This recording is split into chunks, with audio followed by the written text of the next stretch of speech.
Okay, so I'll start with your question. You wanted to know why the Shulchan Aruch is so popular. I really want to go to do a tour de force of the evolution of the Shulchan Aruch, but there's such a thing called the Dunning-Kruger Effect. I talk about it a lot. I enjoy the concept, and it goes back to a time when there were, I think in the early 90s, there was a bank robber who broke into a bank, and he had like a signature. At the end of every robbery, he would smile at the camera, and sort of give throw all caution to the wind. So he went on a specific spree, 7 robberies, and at the end of the day, the cops pulled up to his Detroit suburban house and they arrested him. And he kept saying, "How did you know? How did you know? How did you know?" And they didn't understand what he was talking about. Finally, they asked him, "What do you mean, how did you know?" He says, I sprayed myself with juice. I was invisible. He was so certain that putting lemon juice on yourself would make you invisible to all the cameras. It's good, it's good. He was so, it's good. He was so certain that putting lemon juice on yourself would make you invisible to all the cameras. So he prompted 2 big psychologists in Stanford, I believe, to study what they ended up calling the Dunning-Kruger Effect, named for themselves. And the basic idea was, the bigger the shoite, the more confidence he has in his information. The bigger the shoite, the more confidence he has in his information. That was the basic idea. And that's why, to some extent, Andrew Weil is so popular. All the different people in the world that tell people what to do and are focused on giving people exact instructions in life, they're extremely popular. And to some extent, I'm sorry to say, but Sfarim that give individuals very strong, strict, direct instructions are also extremely popular. The Lemoisa, to start with, the basic concept is that the Rambam, while it's probably one of the most ubiquitous Sfarim, and much is written on the Rambam, could fill bookshelves, but from the time that printing started, from, let's say, the cradle of printing, which is called incunabula, till, let's say, Shnas Shin, from Reish Lamed Hey till Shnas Shin, which is about 65 years, there's 20 editions of the Torah that was published, and there aren't near that many editions of the Rambam. The simple explanation for that is that the Turim was very direct. It broke things down into 4 quadrants. It was simple. It instructed people what to do. It also had the very wonderful thing that it gave you a lot of information with very little. You didn't have to put that much into it. You gleaned a tremendous amount of information by just reading through the Turim. I have a Turim. For example, I have a Turim. This is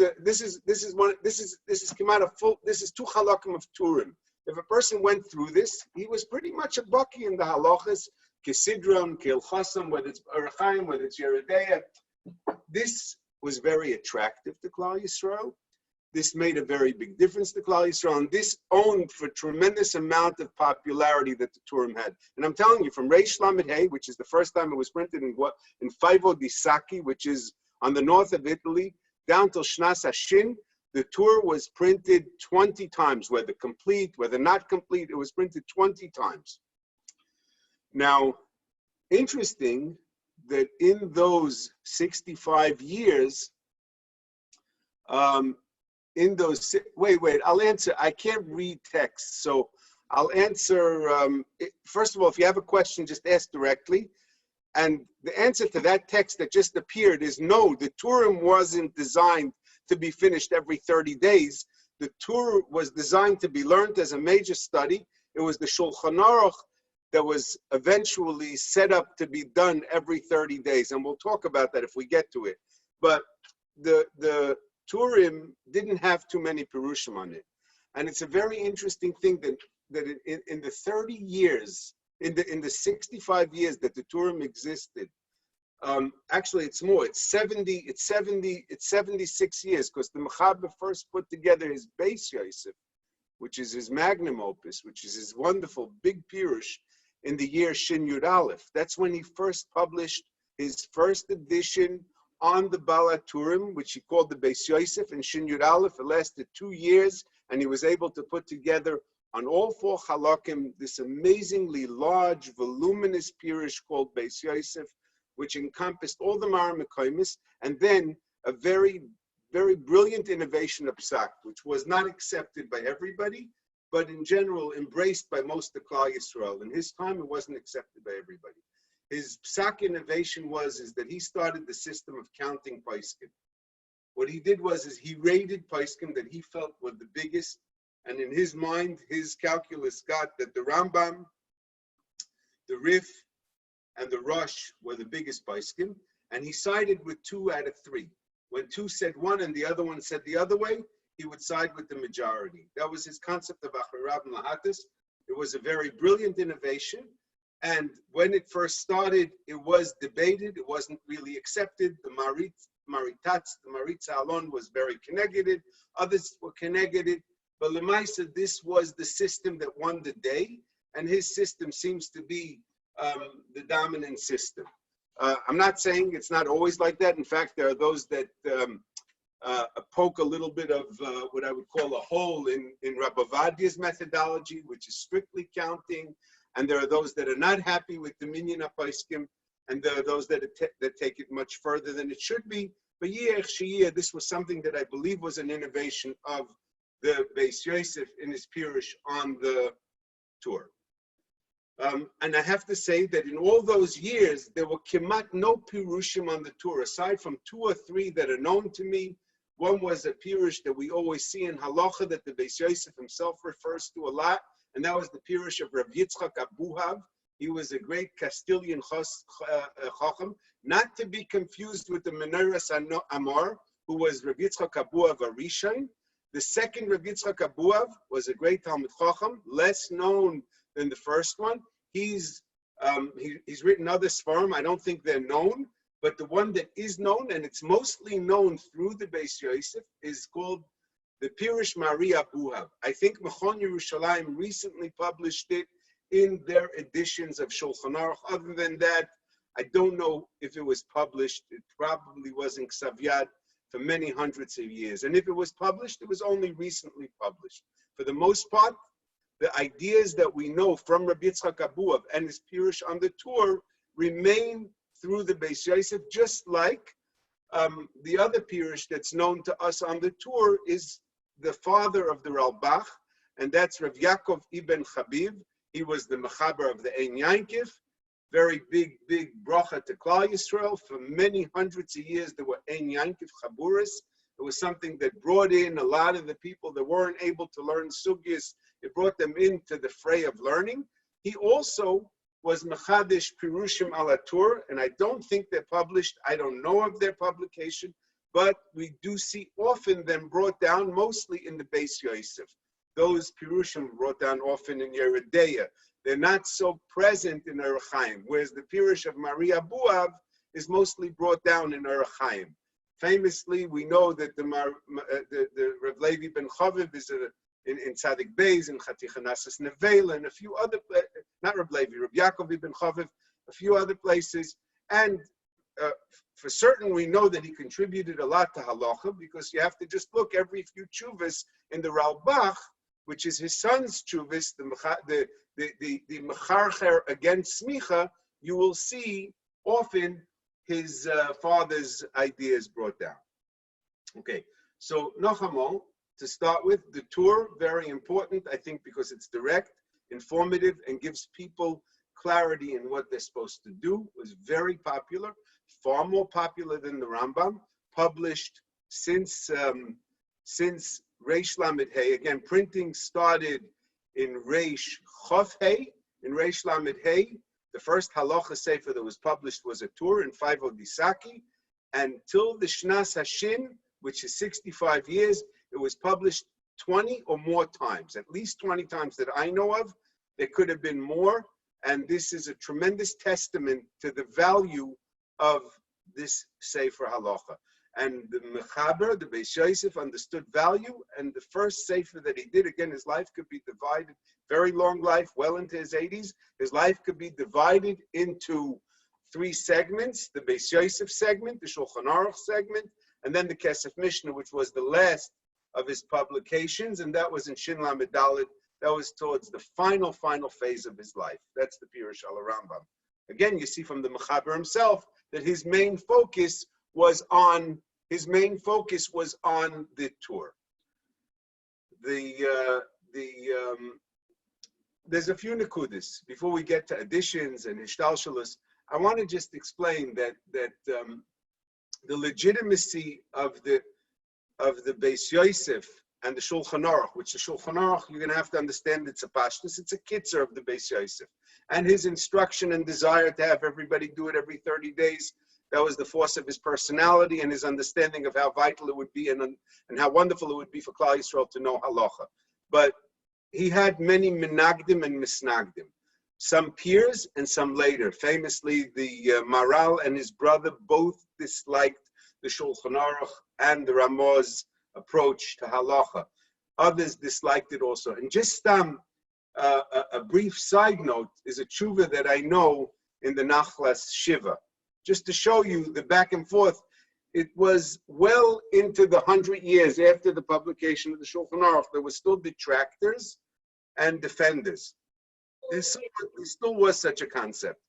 And you find like this, the Nachlas Shiva was a very choshev sefer. So I have a first edition of the Nachlas Shiva. I'll just show you. I don't know if you could see it. I don't know if it's clear. If you could see it, this is the Sharblat.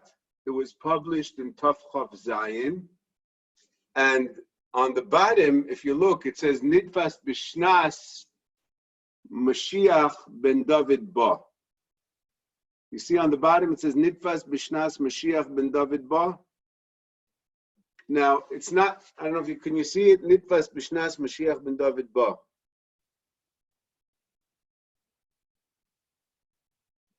Yes, we could see. Okay, so now it's so interesting. I feel a sefer Torah shebahechel tali b'mazel. This individual, the Nachlas Shiva, was a beleaguered individual.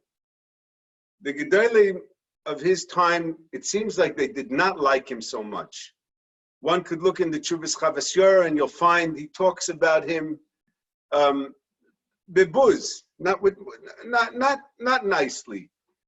This edition of the Nachlas Shiva that I have, Grada has Hagoas from somebody that was a Ben Zmanoi, and all the Hagoas are very strong. They're scathing. They're targeting the Nachlas Shiva. They're not Hagoas like somebody would write on a great man. This Bikoris might have come to him because some people might have believed that he was a Shabtoi. Some people, and a lot of Rabbanim in that time did support Shabsai Tzvi, but his sefer makes the mnemonic Bishnas Mashiach ben David Ba.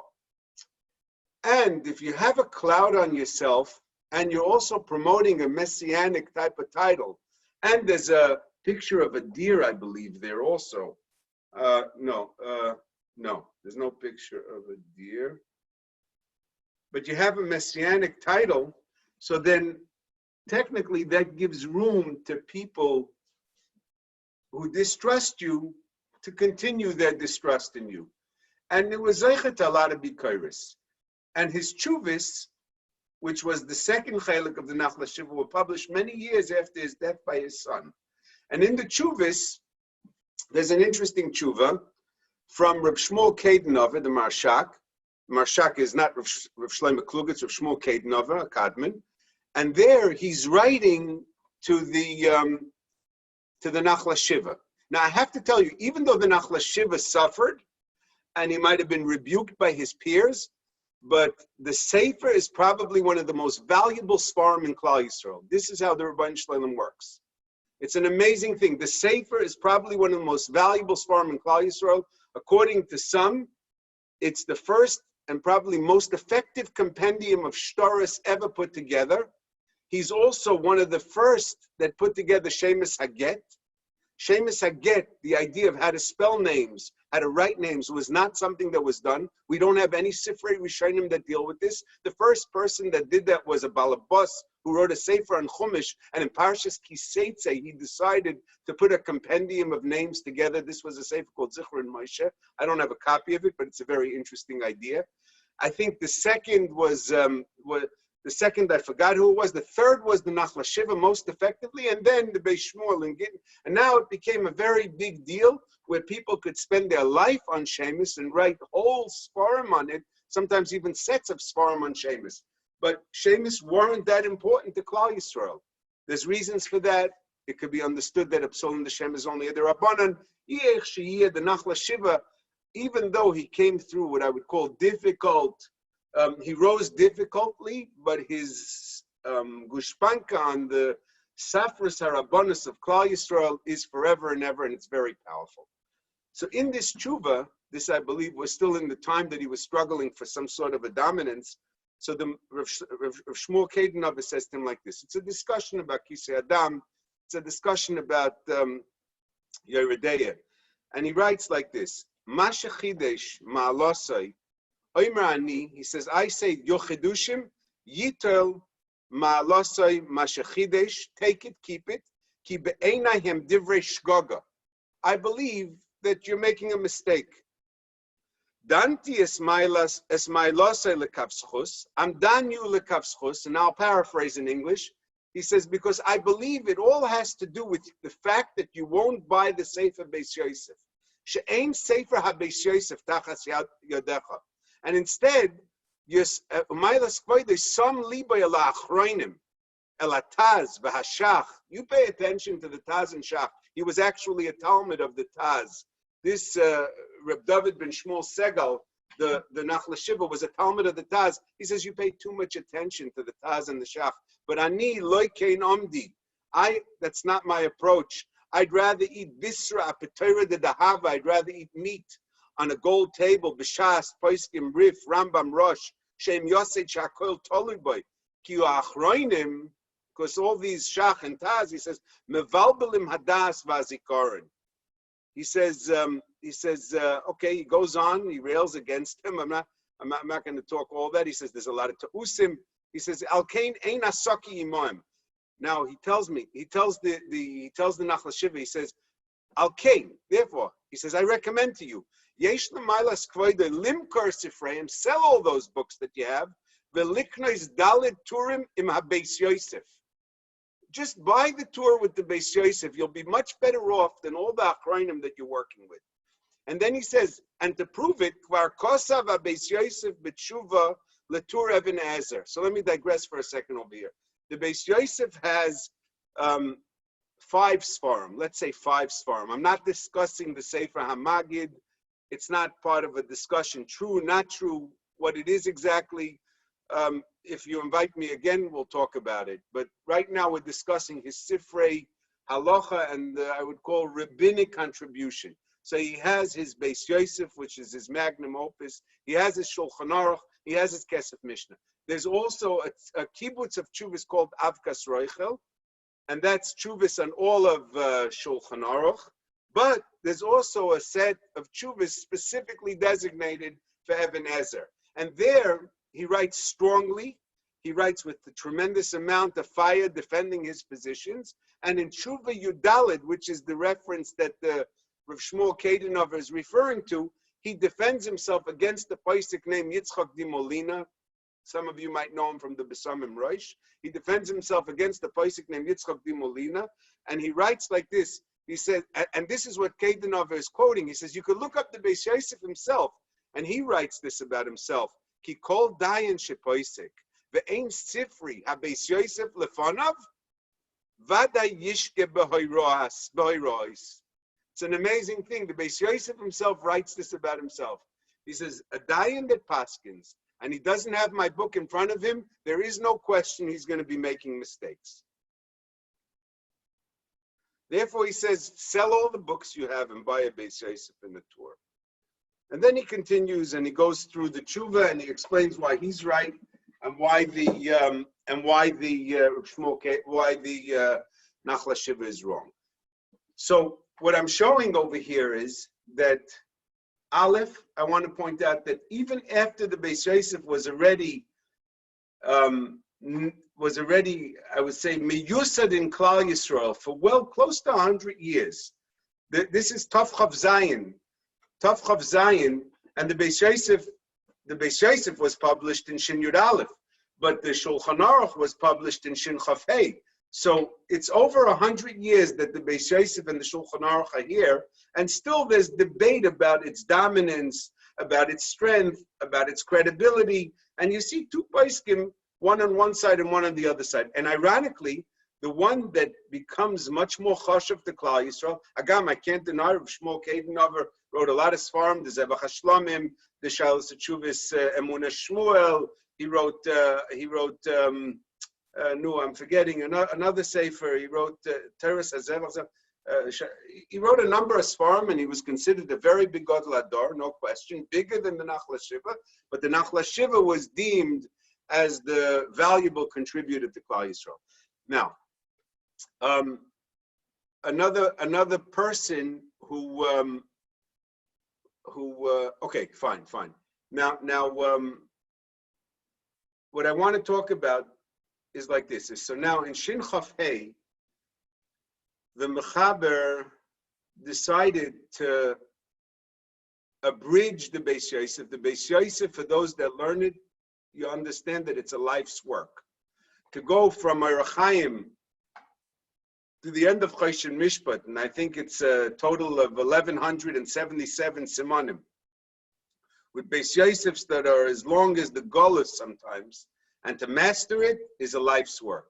And the Beis Yosef understood that, and what he did was, L'Toivas Klal Yisrael, he was Mechaber Shulchan Aruch. And he was a marketing genius, you have to know that, because the first thing he did was he found the best printers, and the best printers were Gentiles who were printing in the north of Italy, in Padua, in Venice, in Faivo di Sacchi.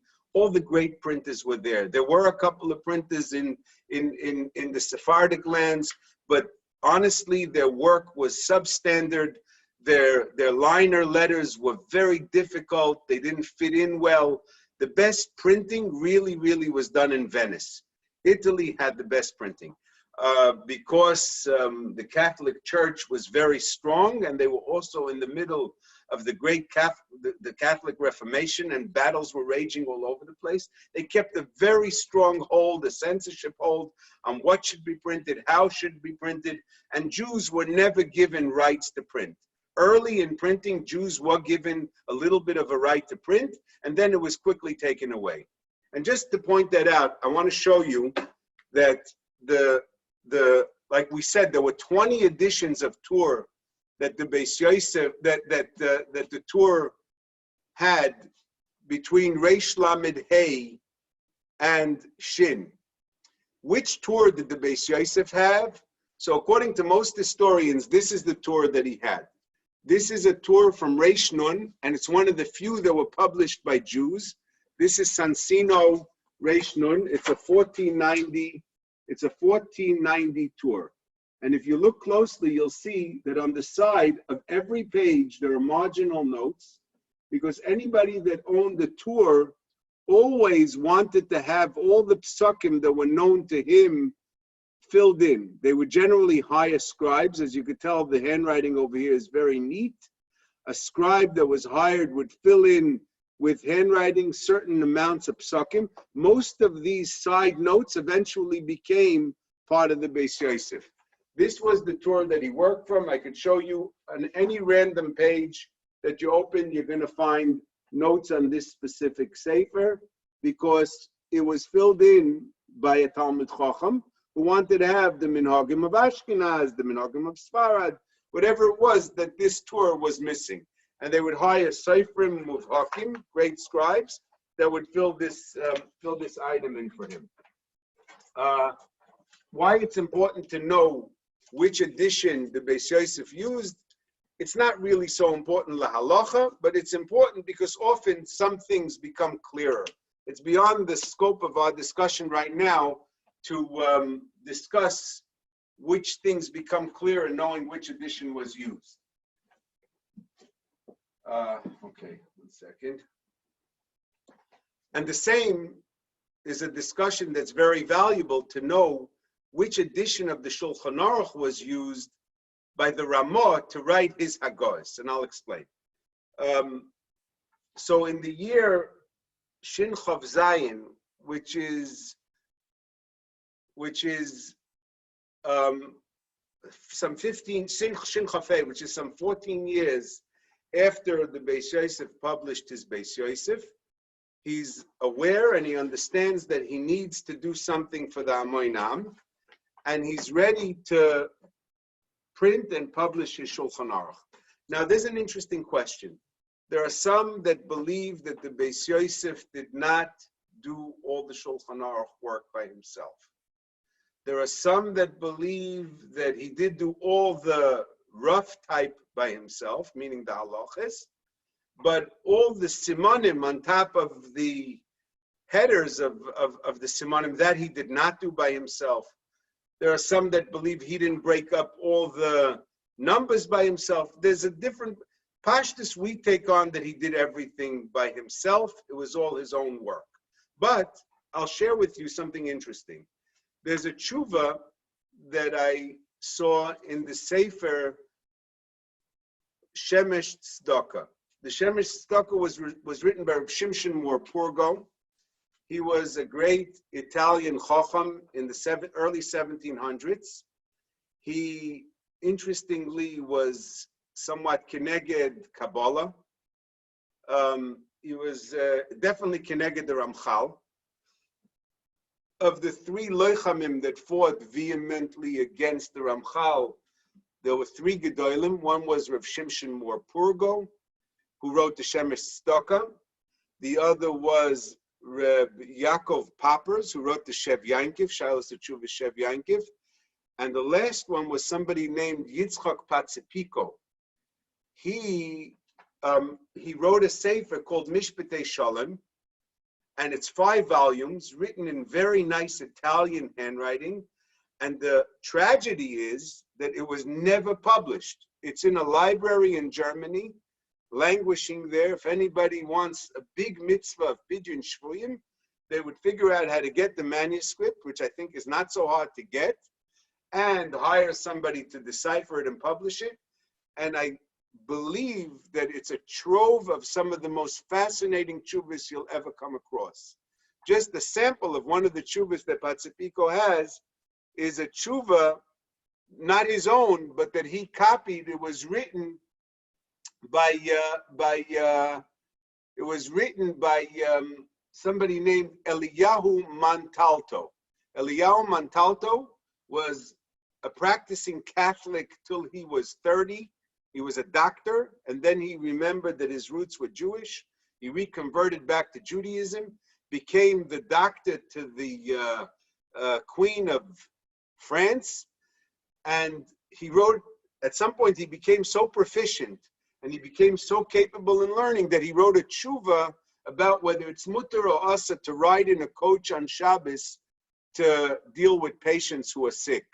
And he was matter it with 5 reasons. Some of the reasons are good, some of the reasons are better, but this is one of the tshuvas in the sefer called Mishpatei Shalom, which is written by Yitzchak Patzipiko.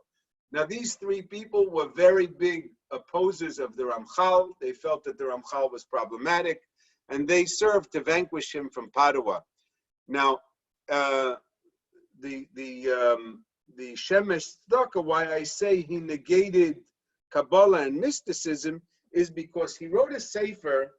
I think it was late in his life. He died at the age of 56, but I think he wrote a sefer like right before he died called Eitz Hadas.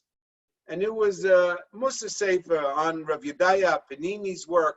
And in that sefer, he seemed to have gotten a friend of his by the name of Francis to write a poem. And that poem is a very long, strong, condemning mysticism, condemning the Zohar type of poem.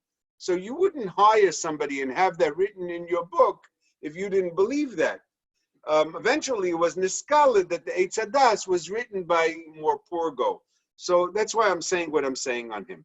Ironically, this tshuva, which is Aruch Chaim Siman Chav Gimel, deals with the saying of Malachei Rachamim. And the shaila is, should you say Malachei Rachamim or not? Malachei Rachamim seems to be a tefillah that's invoking Malachim and it's desirous of malachim, bringing art feelers in front of the Rabbi Shalom. It's something that made people uncomfortable. And a fight broke out. One person said to say, the other person said not to say, and the fight became a little bit more than just a fight. And he was called in to be mefasher. He was called in to make some sort of a compromise. And he writes that, I hear about tzadim. I understand why not to say it. If you're a good Jew and you're davening and the Rabbi Shalom likes you, who brought a malach into here, and why should a malach b'chlal be present?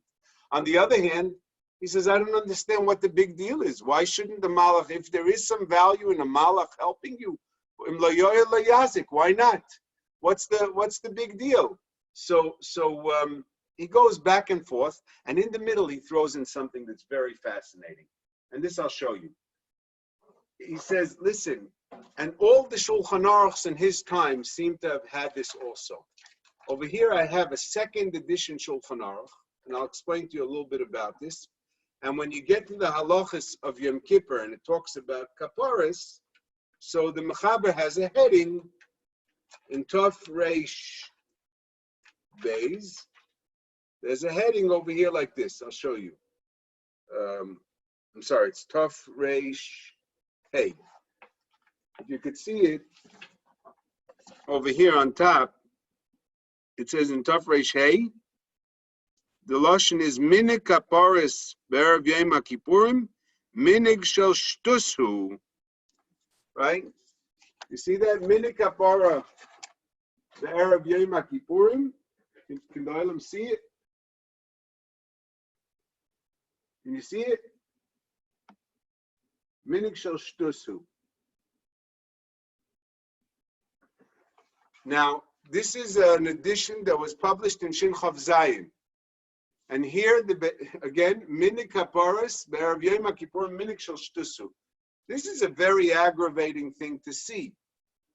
And the truth is that this went on in Shulchan Aruch. Here's another edition that was published in Shin Nun Dalet, a very nice, clean edition. I'll talk about this edition also if we have a little time. But again, in these halachas, in Tov Reish Hey,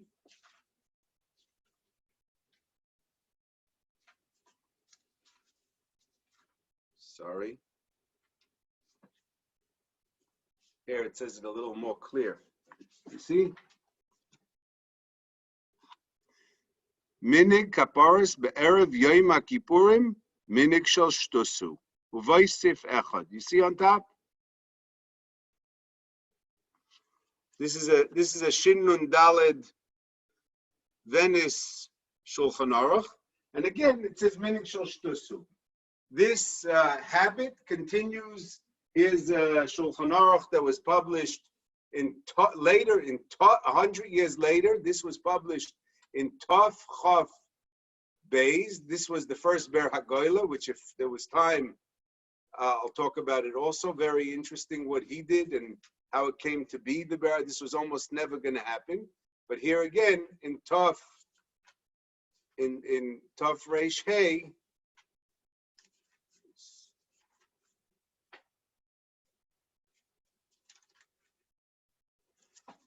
there's again, Minig Kaparis, Be'erev Yom HaKippurim, Minig Shel Shtusu. This is the first Ber HaGoyla, and once again, Minig Shel Shtusu.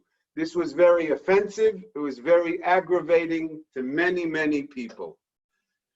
Eventually, it was taken out. You can't find it in any Shulchan Aruch today. I believe Amsterdam, Kashman Shulchan Aruch took it out, and that was in the 1760s. So here, in this tshuva, Mor Purgo writes something interesting. He says like this. He says, you guys are arguing whether to say Malachi Rachamim, whether not to say Malachi Rachamim. He says, why are you arguing? If you say it, it's good. If you don't say it, it's good. Laws us up. He says, and I'll tell you, what is it? Because something you don't understand, you feel you should knock. Something that doesn't make sense to you, you feel you should call it shtus. He says, I want you to know, you think you're getting some sort of a raya from the fact that it says, Minig kaparas be'erev Yom HaKippurim minig shtusu, because the Beis Yosef didn't know where it was from. He says, let me show you like this. He says,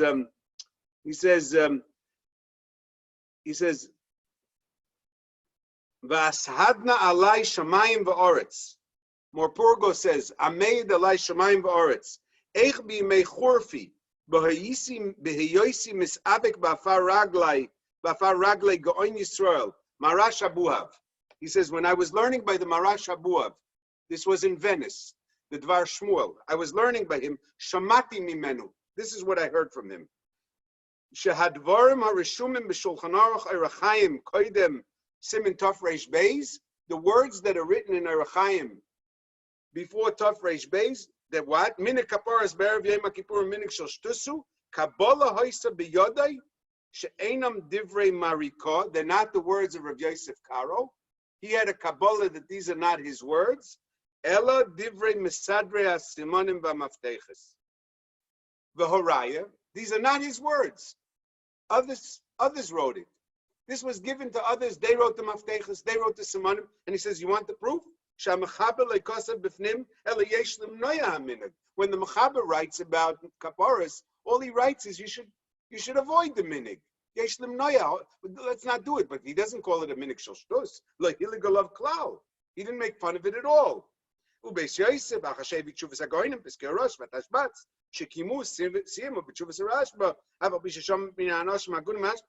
Says we don't make fun of things just because we don't understand them. That was never the Mahalach. And therefore, Morpurgo says that he believes what his Rebbe taught him. Now, again, he's not saying it on his own. He heard it from the Marash Abuhav, who, by the way, wrote the Dvar Shmuel, who incidentally was the Sefer, he wrote the Sefer Zikaron, or the Sefer Zichroinus, which is one of the very important Musis form that was written by Ilum Shem. And the Marash Abuhav, he's the one that told him that the Beis Yosef did not write everything by himself. Okay, so it's come to Chais that there is some issue over here. There is already an earlier source that says that Yad Zorim Sholtuba. It isn't all written by the Beis Yosef. Another very important thing to discuss before we go on to additions, and that is the Purusha Hamilas.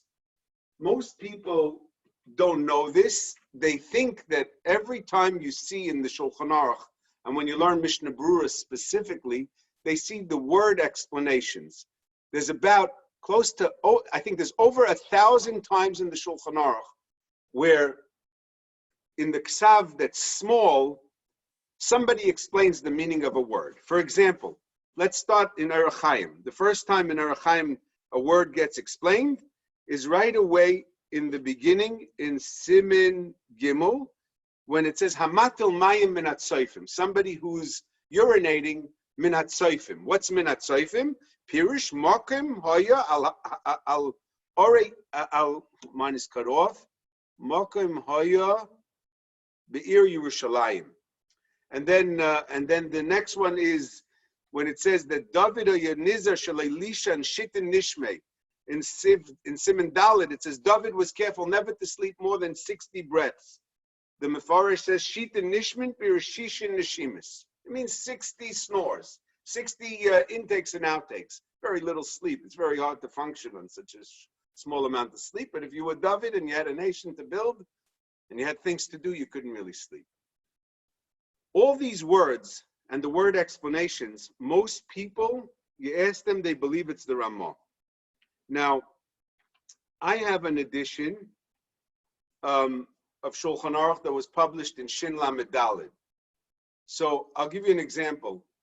For example, in Shin Lamed Daled, in Simin Kuf Daled, it says, Imra Shar Ba Kenegdei, if somebody saw an ox coming towards him, Poisek Shemarchikim Mishar Tam Nunama Umimuad Melayainav. I'm just giving you an example because that's what I open to. If you see an ox coming towards you, you're in the middle of Shemona Esrei. So if it's a Shar Tam, I don't know how you're going to know. Maybe you'll look at his tag on his neck. It says Shar Tam. So you have to run away 50 Amma. From a Muad, you run as far as you could go. So you look over here on the side. The Mefarish explains what a Tam and what a Muad is. Ellie, could read it because I can't see it anymore. You want to just read it out loud? Could you read it? Read it to me. I think it says Tam Shinirogel Hazak. And Muad, it says Muad? I can see. Okay. Anyhow, Tam Muad Shirogel Hazak. And then And if you go on, you'll see in every one of these pages, you'll see on the side, there's a Pirush Milim. Kimat 1,000, this is a 4-volume set, Kimat 1,000 Pirush Milim. Kimat 1,000 Pirush Milim. Most people believe those words were words that were explained by the Ramah. That's a great error. The reason that's an error is because it predates the Ramah. Because we'll explain that the Mechaber, the year Shin Lamed Daled, which is 10 years after he published the Shulchan Aruch, which actually Shin Lamed Aleph, but Shin Lamed Daled is when it came out, wanted to make the Shulchan Aruch so ubiquitous that he was the first one that published a handheld Shulchan Aruch. This is a handheld Shulchan Aruch. You see, it fits in my hand, and if you look at the Starblatt explains what the agenda is. It says Shulchan Aruch. Can you see it? Can everybody see it? Lefnei Zekanim im Na'arim. It says what? Leman Yisa'u b'cheikam lahagez bay b'chol eis u'b'chol makam kasher yachnu v'kasher yisou. This was the purpose of the Shulchan Aruch. He wanted it in a small handheld copy so that people could hold it and carry it on a bus, actually on a donkey or on a camel. You should be able. This was a very big innovation. Ironically, this one says Shin Yud Zayin, and it's not Shin Yud Zayin. It's a mistake. At the end over here, it says it was published in Shin Yud Zayin. If you look on the bottom, Shin Yud Zayin would even predate it before the publication of the Shulchan Aruch, and that isn't true. It's a mistake, and it's Shin Yud Daled. Now, what?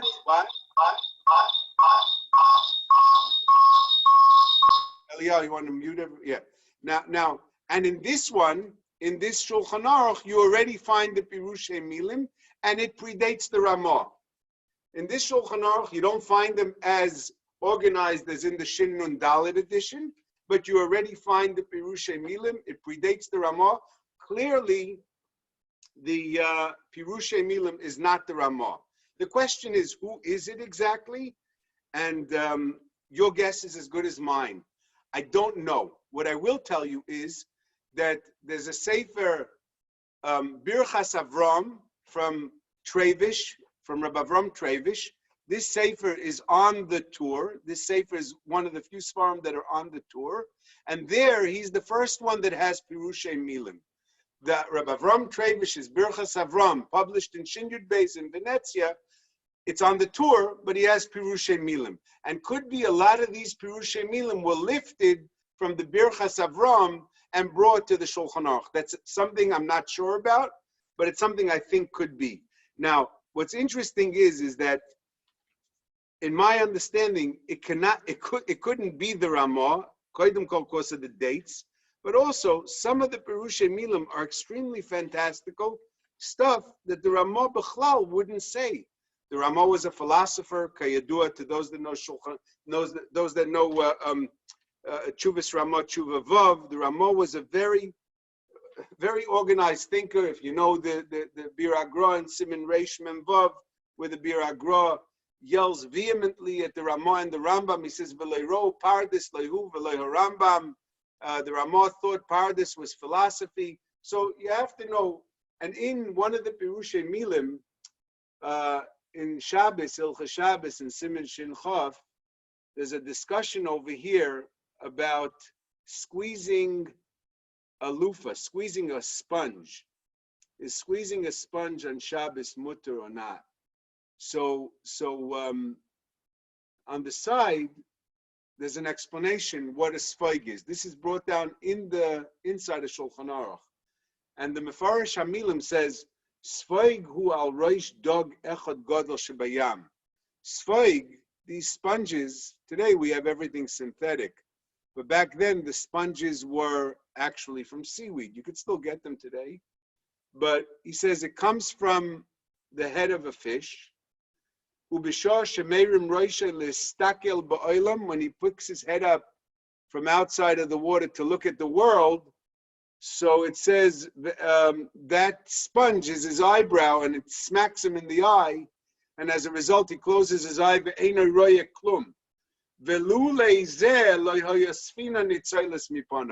If not for that eyebrow that keeps smacking him in the head, no boat would ever escape him. His wrath would attack every single boat. So I asked you, you think the Ramah would write this? This is a very interesting.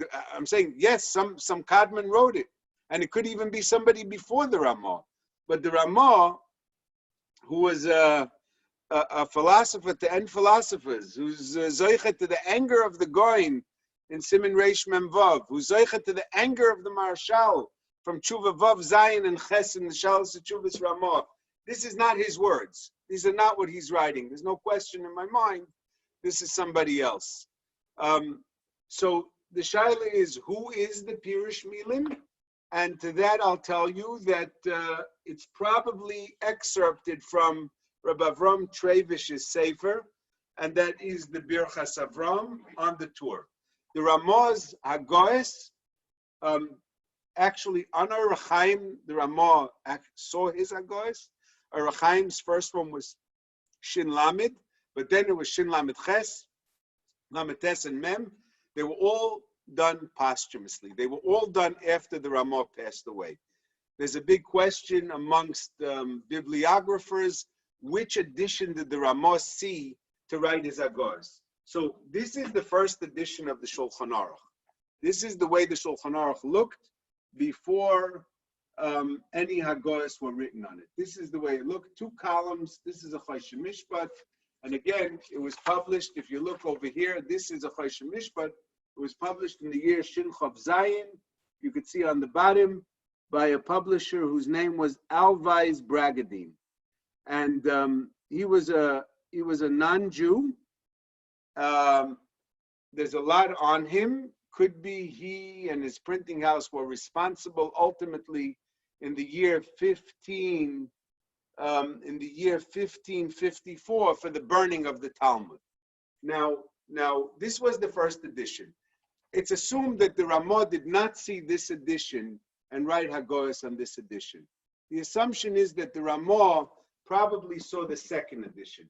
The second edition is the edition that was written but published by somebody named Giovanni di Grippo. And this is the Chelik Beis, and here you start seeing 3 columns. I'll show you 1 second. First, I want to show you this is the Sharblat. You see the coat of arms, that's his crest of arms. On the bottom, it says his name, it's Giovanni Grippo. This was done in Shin Chav Zayin in Venice. And this edition already has 3 columns. And if you do a page a day, you will finish Shulchan Aruch, all 4 halakim, in a year. So this is the first time it gets broken up into day pages. It's interesting, his coat, his crest over here is, he writes on the side, Beli tiv hamazolis, ma'at ma'ilam hamuskolis. If you look, I don't know if you can see it. Can you see it? Beli tiv hamazolis, ma'at ma'ilam hamuskolis. It's a very interesting. Beli hashpoas toiva mazolis, ma'at ma'ilam hamuskolis. And if you'll notice, he's got this big griffin vulture because his name was Giovanni Grifo. So his coat of arms, his crest, was a big vulture. He was not a Jew, and he found an opportunity printing Jewish books. This was one of the most wildly popular books in history. It was the Shulchan Aruch, and he understood that printing it would result in a tremendous amount of money. The third printing, which was the same year, that means you're talking about in a span of 2 years, this book was reprinted 3 times in total, was by somebody named Giorgio di Cabli. His coat of arms, I'll show you what his coat of arms was. This was his coat of arms. This was, I'm just going to show you di Cabli.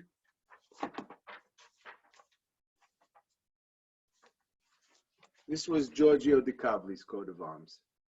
And there was an elephant. Clearly, they were men, they were warriors. And this was on the third Shulchan Aruch. This was the coat of arms on the third Shulchan Aruch. Now, I want to share with you something interesting. These coats of arms are relatively not so problematic. There's nothing so offensive about them, right? One has a vulture, the other has an elephant. The vulture is because his name is Gripo. The elephant, I'm not sure why, but there are some that give explanations. What bothers me is that the Jewish publisher here, and this is a Rambam, Shin Lamed Dalet. This was published, this is the last of the Beis Yosef's works. This is the Kesef Mishnah. And this was done by Alvais Bragadin, but in combination with a Jewish publisher. And if you look at the coat of arms, it's downright disgusting. I hate to show it to you, but I want to talk about it for a second. And the Beis Yosef saw this. This is an unclothed lady with a spear ready to smite a dragon that has 7 heads. So it's an allusion to Venus rising, and it also is killing a 7-headed dragon. It's very uncertain what the mechuvan is and why. There was a frum Jew. It wasn't Stama. It wasn't a Pyric oil. This was a frum Jew. This was his coat of arms. What's that? It looks like the medrash of B'shah shebo nochash al chava itul bazuama. No, it's Venus rising. It's an allusion to mythological stuff. And really what he's trying, I believe this was a father and son. I'm going to say something that I think is true, but I didn't see it. But it's a father and son combination that we're printing. They were the princes. The father was Meir Prince, and the son was Asher Prince. This was Asher Prince's, this was his coat of arms. This is not so problematic, but if you look, he says, Me'asher Yokart, what's the Lashon? Me'asher Yokart nischabadati. Me'asher Yokart, this is Asher Prince. You see, there's a mountain, on the side there's a vulture, a griffin vulture. So I think that this is an allusion to Yeshaya Mem Gimel. The Yeshaya Mem Gimel Nevuah is one of the most beautiful Nevuahs. And I think that what's happening over here is Jews are starting to get resentful that all their work is being done by non-covenantals. All their work is being done by Nachrim. And it's bothering them. And what I see is that the father sort of saw himself as the slayer of the dragon with 7 heads. The father understood that now Jews are coming into the printing world, and the truth is their work was superior. They had an eye for what Yidden wanted to see. They had an eye for how a Jew would like to look at a Rambam and how a Jew would like to look at a Shulchan Aruch. And they're alluding, for sure, Asher, the second one, when he says Masher Yokart Nischabadati, he's alluding to Yeshaya Mem Gimel. And I'll read a few verses over here. Va'ata koyamar Hashem b'iracha Yaakov v'yitzracha Yisrael. Al tira ki galticha, karasi b'shimcha. I called you by name, Liota. You're now mine. The Rabbi Shalom is turning to us. He says, Kitaver b'mayim itcha ani. B'naharis la yishtefucha. Ki telech b'moyesh la tikave. Ulahava la tivarbach. Nothing will affect you. Ki ani Hashem alekecha kedosh Yisrael. Moshiacha. He says, Nosati kofracha, I exchanged you. You know who is now going to take your place as being beleaguered? Mitzrayim, Kush, Usva tachtecha. And then he goes on, he says, Me'asher yokarta be'einai nischabadita.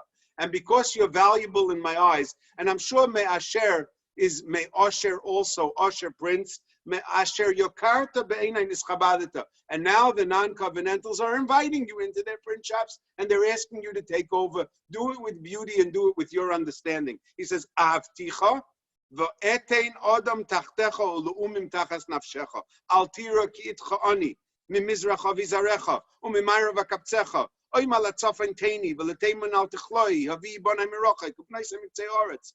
Kol anikra b'shmi, lichvoidi b'rosiv, yitzarti v'afasisiv. I think they're both, father and son, are alluding to the supremacy of Jews, at least in the print world, and the dominance of the Jew, at least in the print world, over the non-Jew, who should be doing their work and leaving us to our work. And you have to know that the next bunch of verses over here deal with what the Gemara in Avodah Zarah tells us is going to be the eventual din hagadol v'anoira, where Yeosful umim yachtav, and Raimi is going to come in first, and they're going to say Kol Zalei Asisi El B'Shvil Yisrael, and Poras and Madai and Yovan, they're all going to come in and they're going to say Kol Zalei Asisi El B'Shvil Yisrael, and the Rabbi Shloim is going to be Yoshev B'Shamayim Yitzchak. He's going to be holding a Sefer Torah, and he's going to Mi Bochem Magid Zois Ve'ein Zois El Torah. So here are the psukim. The psukim say it very clear. Kol HaGoyim Nikbetzu Yachtav Ve'yasfu LeUmim Mi Bochem Yagid Zois. The Gemara says, what Zois? Zois is Torah. Zois HaTorah. Ve'rishonis Yashmiunu Yitnu Eideim V'yitzteku Yishmu V'yemru Emes. And then they'll all listen to the din, and they'll say, yes, Shvakim Asisem Lahanis is Hatzmachem, Milchamas Ani Asisi, Kesef V'zav Yirbeisem, Liah Kesef Liazav. Everybody knows the Gemara in Avodah Zarah, and they're all going to listen. Yishmu v'yemru emes. Atemei nu Hashem, v'avdi asher bocharti, l'man teidu v'taminu li, v'tavinu ki ani Hashem, l'fonai lo'inoitza ha'el, v'achruv lo'yeh. So the nekuda over here that I think the princes are trying to say, albeit they're saying it in a very prosta and unable way. At least the father, who has a picture of an unclothed woman. But you should know that the concept of unclothedness in Sfarim is not new. In Shnas Tov, what's Bansa? How does Bansa work itself out in years? Tov Nun Zayin. In Shnas Tov Nun Zayin, when the Shalos Tshuvas Habach was published, here I'll show you. When the Shalos Tshuvas Habach was published, so this is the same year. A month later, this is the Sharblat of the Shalos Tshuvas Habach. This one is not so valuable. This one is very common. This is the one everyone has. But 4 months before this, the Bach was published with a Sharblat that looked something like this. And it was Lachar Moisa Bach, but this was the Sharblat. This was the Sharblat. You see it? Can you see it? Can you see it? It's a disgusting Sharblat. If you want to see a little closer, it's a disgusting Sharblat. The Bach was in such a Sharblat. And Rabbanim all over created a tremendous protest. And Memela, they were able to recall all those original Bachs, and this is the one that remains today. To get a Bach with the original Sharblat is a Yikar Metzia. It has value to collectors. But so what I'm saying is that it wasn't such a davar rochek to have things like that in Sfarim. There's many more, and in many Sfarim like that. And that he did that, okay, he did it. But what its meaning is, I believe we're saying, okay, I think we're, there's so much more to say, but tomorrow night. Right. Okay. Thank you so much for listening. Whatever. Oh yeah, thank you so much. Okay. Thank you. Maybe we'll schedule another one. We'll be in touch with them. Okay, Adarabba. Yosef Masha Egel. Keep those cards and letters coming. What? What's that? Keep those cards and letters coming. All right. There are Mekoiris in Shulchan Aruch. Yeah, I didn't even get to that. If you want to see, so the first one, the Mekoiris is Shin Samach Zayin. This is the first one. But there's a big pickbook whether this is the first one. I have in some of the early ones some Mekoiris, but I didn't start that even. The Shaila is who did it, whether it's his nephew, whether it's the Rachmisha. It's a combination of 3 people that did it. Often they're mistakes that others are trying to correct. In the Sharblat, the way it starts is, okay,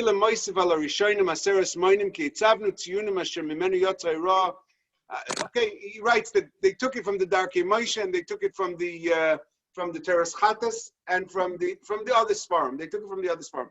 Now the shaila is, who did it exactly? The Ramah had a nephew that was very much into promoting the Ramah and his Sfarim. He's the one that wrote the Haggos in Rashi. Sometimes you look in Rashi and Navi, there's Haggos there, which you can't possibly believe the Rashi. For example, it says in Melachim, "Ulemalka shva nasan shleimas kol chefza." So the Nebuchadnezzar. What? Nebuchadnezzar. Who's that? Who Rashi talks like that? Rashi is going to say. What? So them says it was the Ramah's nephew did this. The Ramah's nephew was a very interesting individual, and he was moisef a lot of different things.